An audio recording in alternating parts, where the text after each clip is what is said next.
The morning began sleepily in the English Deep Cloud Village, a gloomy remnant of the Victorian Gothic era.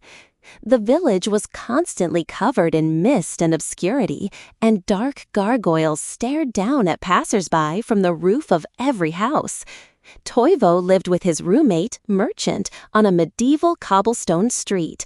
The streets were illuminated day and night by tall, gloomy lanterns topped with a black rose that held a burning flame inside. Every evening, a bony, black-robed creature riding a black horse would come to light these lanterns. Toivo suffered from schizophrenia and was tormented by screams and hallucinations, which were made worse by his upstairs neighbor, Bones, who banged on the walls so hard at midnight that plaster fell from the ceiling. Toivo's room had moldy black wallpaper and a beautiful white grandfather clock with a rose pattern that woke him pleasantly at 7 a.m. In contrast, Merchant's room housed a disgusting black clock oozing green pus, which woke Toivo at midnight with a creepy dying doong sound, bringing horrific nightmares of possessed, slashed creatures. Merchant was a stalker and soul stealer who hunted people and animals at midnight, storing their skulls as trophies in his cracked Victorian mirror cabinet. One rainy midnight, after Merchant levitated out of the house to hunt, Toivo's bolted door kept him inside. He then heard the gentle voice of the Creator telling him to go pray at a secret gathering at Building 7 on street number 8. Armed with a black umbrella bearing a white cross, Toivo climbed out his window and down a black rain gutter, moving quietly on the slippery streets to avoid the strange creatures lurking in the shadows. Suddenly, a foghorn echoed through the village. The rain stopped, and blood seemed to drip from the tall lanterns before the thick mist returned. Toivo hurried to the yard of house number 7, where he found a church-like archway covered in Koine Greek writings of the Word of God. Using a bronze hand-shaped knocker, he entered a massive, dim church hall with carved wooden pews.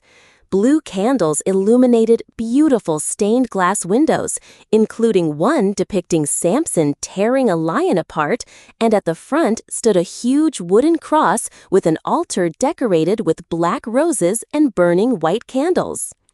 As people arrived at the church, they greeted each other with the secret code name Whiteheart, Valkayazi Dun. Toivo greeted Hana, and they hugged tightly. The narrative reveals that Deep Cloud Village has a dark history.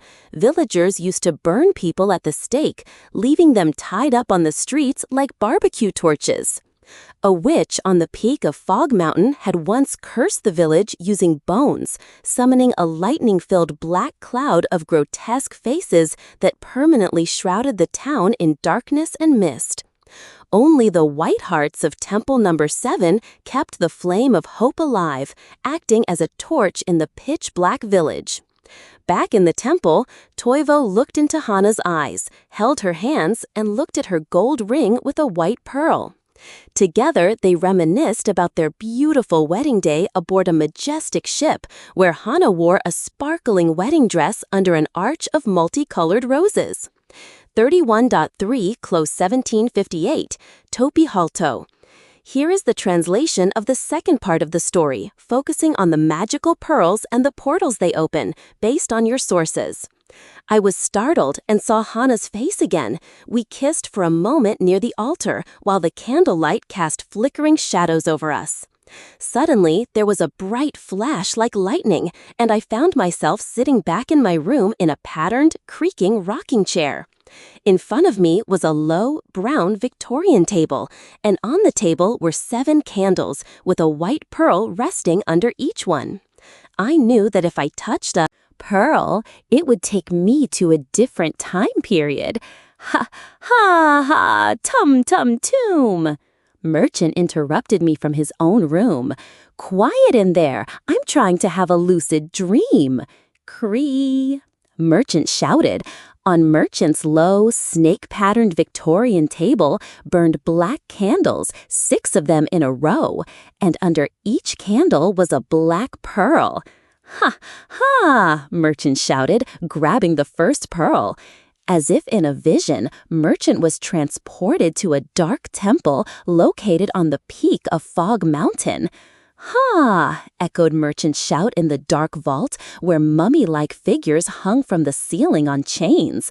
Black candles burned everywhere in the temple.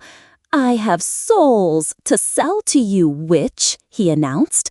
The witch appeared, levitating down from the air in a moth-eaten black wedding dress that was crawling with maggots. She wore a melancholic red mask on her face.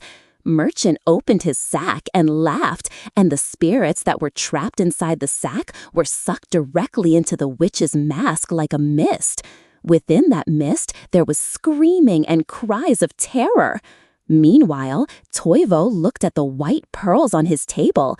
Thunder began to rumble outside. Toivo grabbed a pearl, and with a mere flash, he woke up in the most vibrant, singing meadow of flowers and grass. The fragrance and the singing of the birds were the most beautiful things a soul could ever hear.